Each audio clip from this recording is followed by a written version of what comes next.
Let's get inside the temple. You will find a linga or a statue made of a rock, and it's placed in a closed wall structure with a Galigopuram on the top. That means a pyramid structure with a tip pointing to the sky. There will be no ventilation. Tight packed and covered with stone walls to a precision where even the light cannot enter. Now, people send some sounds to the rock. Not just today, it's been practiced since thousands of years. They are sending some sounds to the rock continuously, right from the morning to afternoon to evening till night, every day. We all know that sound has a form. To all the lower Q people, I'm going to show you a few experiments where particles form different patterns and forms due to various types of sounds. I saw a beautiful music video in this channel in which they show how water, fire, particles respond to the sound. It's an incredible experiment, you must watch it. It is a film to describe to you the effect of cymatic frequencies.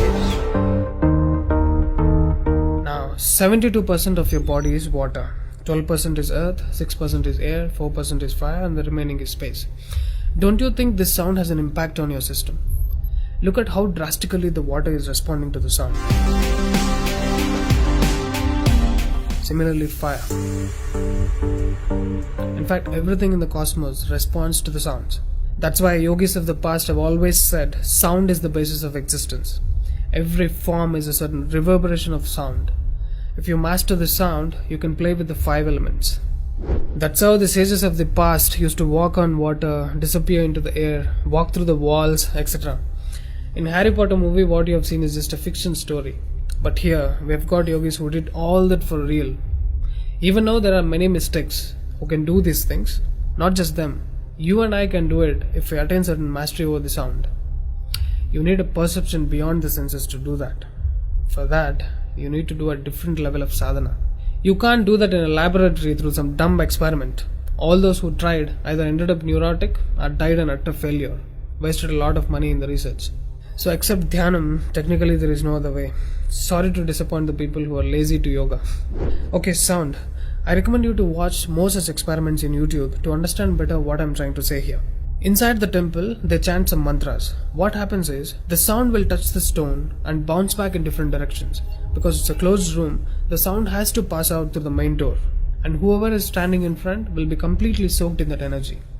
Now, what do they chant? Vishnu Sahasranamam in the morning and Lalita Sahasranamam in the night. There is Shivopasana Mantram, Lingastakam, Am Namah Shivaya, Nirvana Shatakam, etc., which will have different impacts on the human system.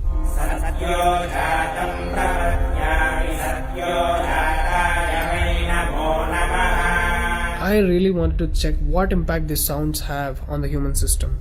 So I went to a neurosurgeon to really experiment and document the impact of these sounds on the human brain, the human system.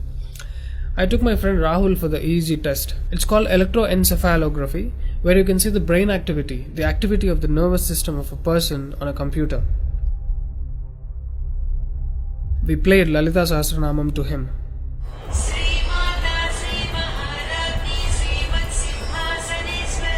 Rahul, relax your face.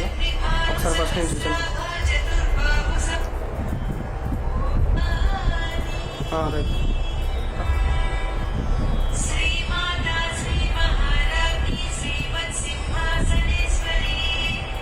The kind of parasympathetic differences that he's getting is anonymous. Oh my god, then I understood. These sounds are engineered in such a way that the rhythm of the chant will go inside your parasympathetic nervous system and will put you into deep sleep within 3 to 5 minutes. First thing is, the chant is some thousands of years old. How could these ancient sages know that these sounds impact the parasympathetic nervous system? This they do it in the night. And in the morning they chant Vishnu Sahasranamam, the 1000 names of Bhagavan Vishnu. And again, these sounds are engineered in such a way that it will wake you up to a peaceful and refreshing state of mind. I'm sure most of you are suffering with painful wake-ups, with such an irritated mind that you can't sleep and you don't enjoy waking up. If you listen to Vishnu Sahasranamam in the morning, it will clear all these clutches in the brain and you will be super fresh when you wake up. Even today you can go and check in Tirupati temple. They will chant Vishnu Sahasranamam in the morning and Lalita Sahasranamam in the night. This is a clear science evolved and being practiced in temples. Even now in most of the temples they're still doing it without knowing why they're doing. I went and asked one of the priests in my hometown. He said, no, they're doing it since so many years. Or they will say something like, it's good for your health, you will get money, pregnancy, etc. This is one more reason why temples are ending up in ruins here. There is no one to talk about the science behind it. Why sounds and why the rock? So they call this rock as God, and when you chant for God, their idea is to benefit the human beings living in the city. It's a free service. Will your doctors treat you for free? But these temples are doing it for free, since ages. But now, these temples are under attack. It's time to free them from government's control.